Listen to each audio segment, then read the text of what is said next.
Good morning friends. அன்றைக்கி படித்ததில் நம்ம என்ன பார்க்க போகிறோம் அப்படின்னு பார்த்தீங்கன்னா, ஒரு தையற்காரர் தனது கடையில் துணிகளை தச்சுக்கிட்டு இருக்காரு. அவருடைய 5 வயது மகன் அருகில் நின்று அவர் செய்கிற வேலைகளை வேடிக்கை பார்த்துக்கிட்டு இருக்கான்.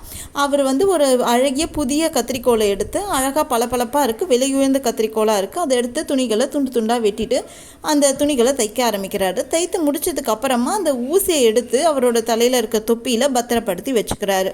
இதை பார்த்துக்கிட்டே இருந்த அந்த சிறுவன் அப்பா, கத்திரிக்கோள் விலை உயர்ந்ததாக இருக்குது, அழகானதாகவும் இருக்குது, அதை லட்சியமாக காலு கீழே போட்டுட்டு ஊசி சின்னதாகவும் மலிவானதாகவும் இருக்குது, அதை உங்கள் தலையில் பாதுகாக்கிறீங்களே, அது ஏன் அப்படின்னு கேட்குறான்.